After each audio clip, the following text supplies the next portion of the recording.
And a very good morning, everyone. It is Sunday, which means it's time for the Eat, Drink, Explore Radio Network. We're still within the first hour of the program here. We wrap things up at 10 o'clock. And during this segment, which falls right around 8:30, we always focus on an up-and-coming company that we think is worthy of highlight. And this morning, it is the Pacific Coast Honey Company.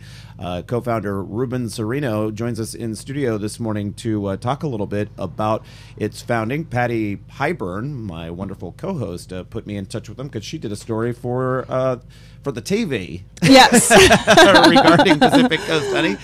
Ruben, welcome to the program. Well, thank you. Thank you for having me. And so I understand this. Pacific Coast Honey, you're not a honey company. Like you don't go out there and make the honey. No, we're actually not beekeepers. Instead, what we do is we source the best honeys around the Central Coast and up and down California's coast, and we work with small family-owned apiaries to get some of the best honeys that we can. So an apiary, I was just talking to somebody about this the other day. I'm like, do I call them farmers? Like, what do I? Is it a honey farmer? You know, or a honey rancher? Here, little bee. No, but so it's called an apiary. Correct. Yes, an apiary is essentially a bee farm, like you said, and a beekeeper is a bee farmer. Okay. Oh, so they are bee farmers. Okay, good. I was going to put that in a little there promo I do for one of our radio stations, but I didn't. I wanted to be correct. Yes. So how then do you source them? How do you find the different companies that you want to work with to be part of the Pacific Coast Honey product that you sell? So we simply just go out and we contact them and just call them and taste it, and it's really just a lot of old school kind of driving around and looking for the best. Mm-hmm. Yeah. You visit the apiaries? I do, yes. Yes, okay. My business partner Errol and I, we go out and we, visit the apiary. We make sure that the process is, it retains the natural characteristics of the honey. So. Okay, so we see here, people who aren't in studio or watching online don't see this, but we have 4 examples. Are these basically your 4 products at this point, the light to dark?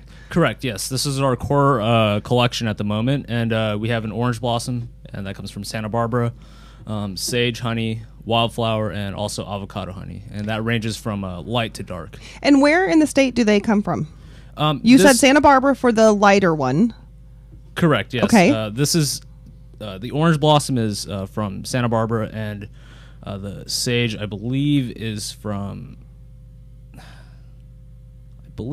Santa Barbara as well. And also the wildflower is from Ojai, and the avocado is from Ventura. Oh, okay. So for the most part, like the southern portion of the Central Coast for now, but you're hoping to like hook up with apiaries up and down the entire state. Exactly. In Santa Cruz, we just spoke to a beekeeper who has very great varietals that range from cherry to peach blossom. Wow. So that should be some interesting varietals that we look forward to. And it really changes the taste, right? Depending on what what pollen the bees are sourcing. Exactly. It's the nectar of the blossom that kind of changes the characteristics of the honey. So as you can see, the avocado is very dark. Yeah. And whereas the orange blossom is very light, and it also has a hint of citrus in it. So when you taste the different varieties, you kind of get an idea of what blossom they were working with that time. You can almost get a hint of it.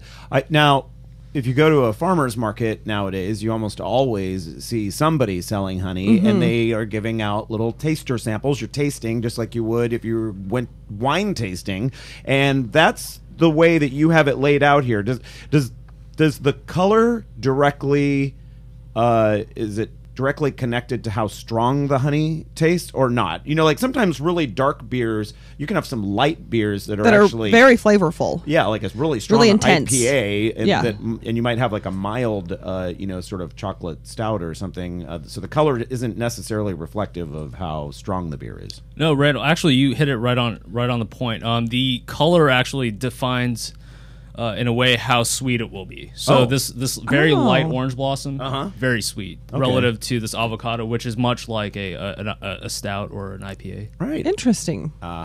So can we taste the? I want to start with the light one. Can we Definitely, yes. do a little sample of that? And while Ruben is unscrewing the cap, I want to ask him, how on earth did you find yourself as a barter of honey? Yeah. Were you a Cal Poly student? No, actually, I started at Allen Hancock College, and that's in Santa Maria, and it was a project from the new venture lab, which is a program that tries to encourage entrepreneurial growth within the community and especially within Hancock. I took a Spanish class at Allen Hancock College back in the day, but the teacher taught the entire class in Spanish, and I was completely lost. So that's one of those classes I never finished. But it's a great. I think our community college system is top notch in California. Needs as much support as possible. I started off at Santa Rosa Junior College up in the Bay Area, and at any stage of the game, no matter how old you are, you can just take a class. Yeah, and this particular class that Ruben's talking about is what how we met, the story that I did, and they said they take them. What did the instructor say? 18 to 80. No age limit. I was going to say, is there a cutoff at 80? So yeah, I actually think they'll just take anyone who's interested in being an entrepreneur, as our friend Ruben here. And so then you had this class that encouraged entrepreneurship. That's tongue twister there. And then you just thought honey would be a good commodity? Correct. So we were actually put into groups, and we all had kind of like really diverse backgrounds. One of the members was a chef, the other, was a beekeeper, and myself, I actually work in the automotive business as well. And we kind of like were, pitching ideas and seeing, okay, what would work. And the beekeeper brought up a really good point of saying, hey, there's a lot of honey, there's a lot of apiaries, but I want to really make them shine. Yeah. And I thought, well, it's kind of a interesting product. I've never worked with it before.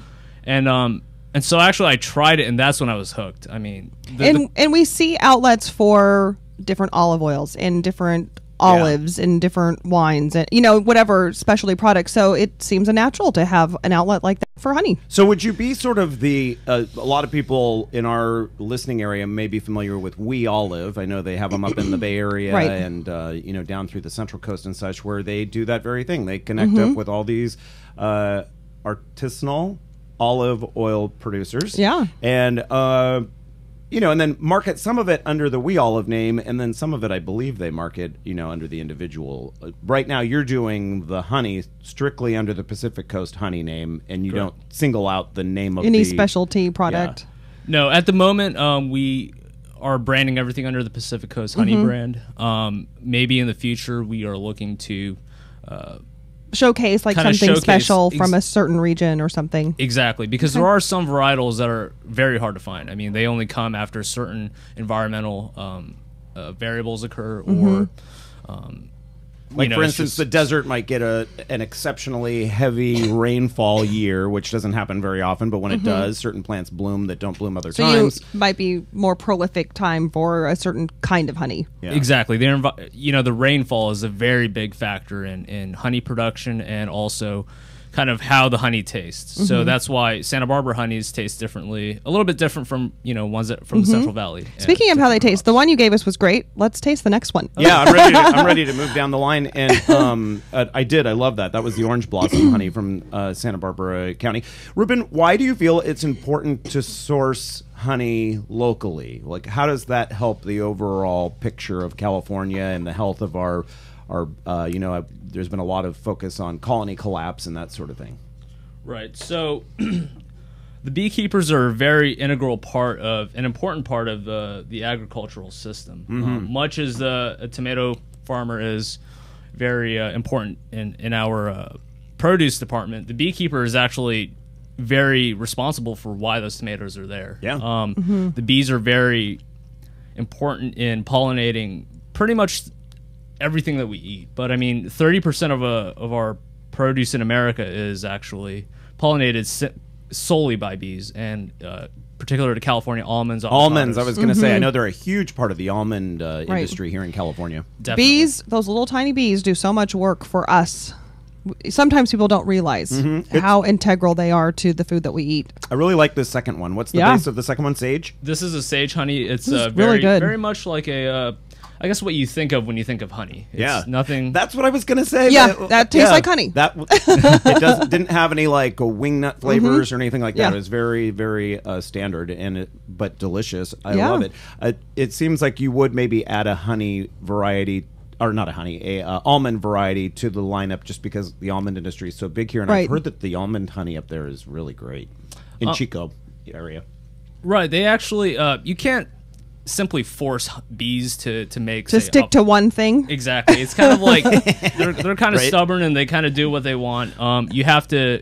It's a little bit of luck, great rainfall, great floral sources, but really in the end, if your honeybees don't want to make good orange blossom honey, it's not going to happen.